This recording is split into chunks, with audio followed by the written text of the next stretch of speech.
Yo, what is good, everybody? This is your boy Poppy Wolf. Sorry about this late video. I've been out of town for the whole week. Basically, I'm back now. It's time to do videos again. And what way to start this new this episode of Boruto without talking about the animation? Oh my lord, Boruto 204.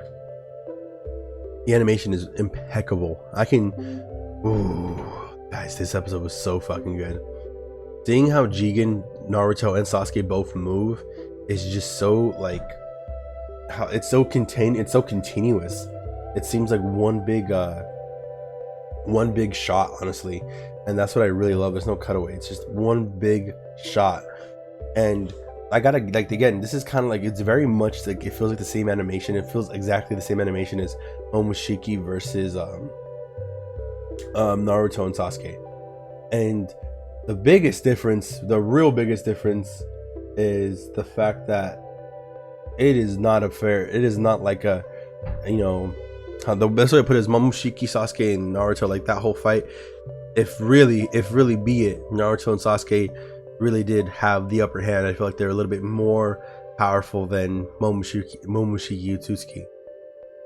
But their fight against Jigen is a whole different monster. Like, this man is like countering them. He's countering the shadow clones. Like, he is moving. Like, it is crazy how powerful Momoshiki fights. The whole time this fight's continuing, though, we know Kashi and Koji snuck a frog in and is watching it and observing the fight very carefully. Him being the spy, we still don't know his motives. Again, the fight is just clean to this whole point. I wish I could just see the whole fight itself just over and over again. It is just incredible.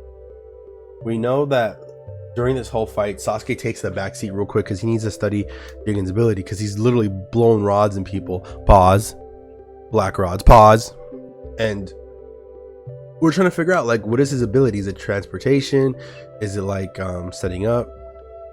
And Sasuke, after using his Sharingan, he's able to go like, no, dude, his ability is literally so simple. We just didn't think about it. He's shrinking everything on the molecular level, and then he expands it. And you're like, wait, what? He goes, yeah, he shrinks down and he grows. That's why those rods have already been inside you. You just can't feel them because they're small. He just expands them into a higher not higher density. He just expands them higher, or makes them grow, so that way they can mortally wound you. So we basically know that Jigen is basically Ant-Man with pin particles. He's just shrinking. He's shrinking everything around him. He's making it expand.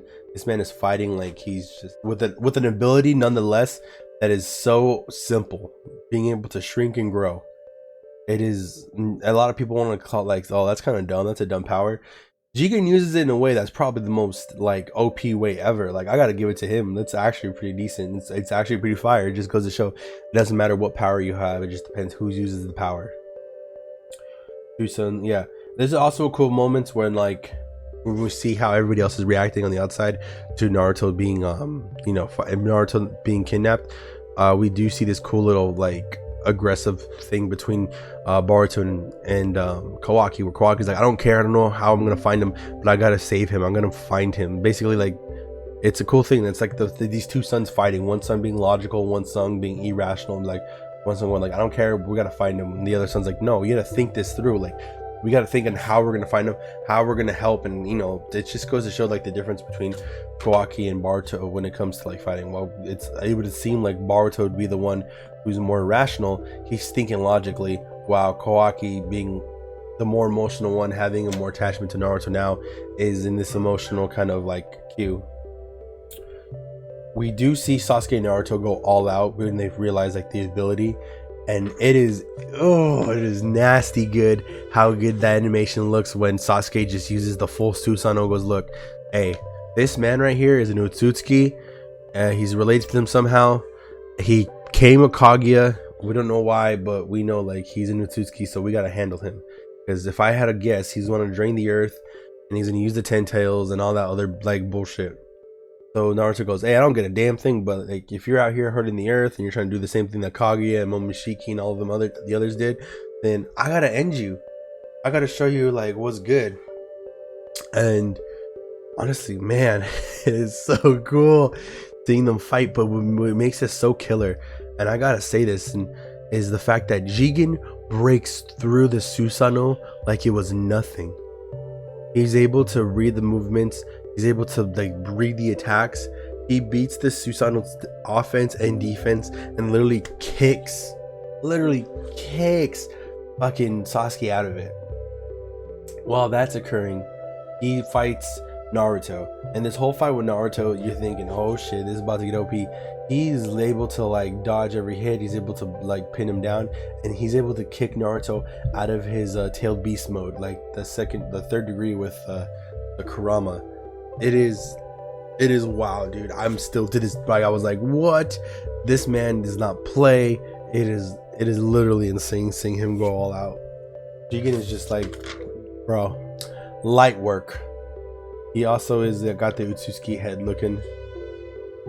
He's also, we do know during this fight, after he beats both down, Sasuke and Naruto, that the, what do you call it, that the Jigen, like Jigen is like a vessel. He himself is a vessel, and the person he's vesseling, Outsutski that he's vesseling, is literally too powerful, and he's wasted too much chakra, because we do see Jigen as the vessel breaking. He can't use any more chakra or else he's gonna like die, and he needs Kawaki so he can implant the true Outsutski into his body.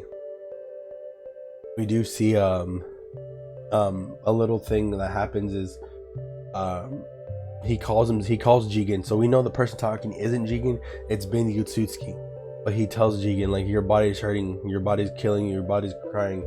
It is insane. So he does the one last thing he can do, which is, he knows he can't fight. If he keeps fighting Naruto and Sasuke, he's going to lose. Like, the vessel's gonna break. Jigen's body will break before he finishes them off. So his best bet is to seal Naruto. The one person he does need to kill is Sasuke, because the Rinnegan is just too overpowered. The fact that these guys were able to hang so far in this fight and still have the potential to win is the fact that Sasuke has the Rinnegan. It is literally, it's like Boogie Time from Jujutsu Kaisen. Like, if he slaps, he's gonna get stuck and he's gonna trap them, and that kind of fighting is just very dangerous in the hands of someone like a genius tactician like Sasuke. So it makes sense. Let's take out the smart guy first, who has the ability to transport and teleport and use all these teleportation techniques and able to read techniques out. That way the guy who could just take the hits and throw the hits is the only person I need to worry about later.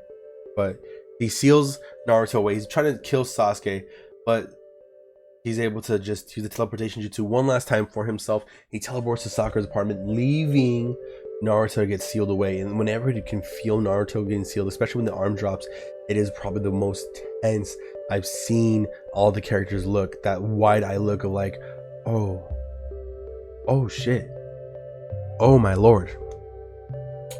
It is heartbreaking. And then we do find the true name of the Outsutski that lies inside Jigen's body is Isshiki Outsutski. So now that we have a name to the face, we know that the other Outsutski, the mystery one, is Isshiki, and he made Jigen his vessel, but Jigen's body is not strong enough to vessel him, so he needs Kawaki, who's literally a perfect match. And we also know that, if we can assume the same thing, we assume that the same thing can be said for Boruto, who's a perfect match for Momoshiki Outsutski. It seems like the Outsutskis are trying to be reborn in human bodies.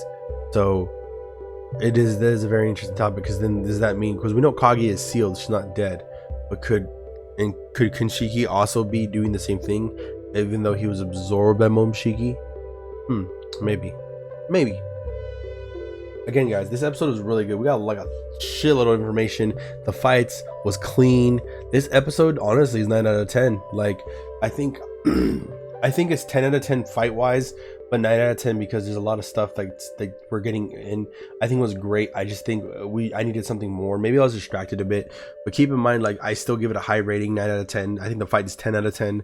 So like, don't ever like come at me like, bro, this episode would be 10 out of 10. I feel like there's something missing. There's a little something more I wanted. But yeah, guys, this is gonna be it for the video. It's your boy Poppy saying peace out, peace and love, adios, guys. I'll see you in the next one. Sorry about my voice being so low.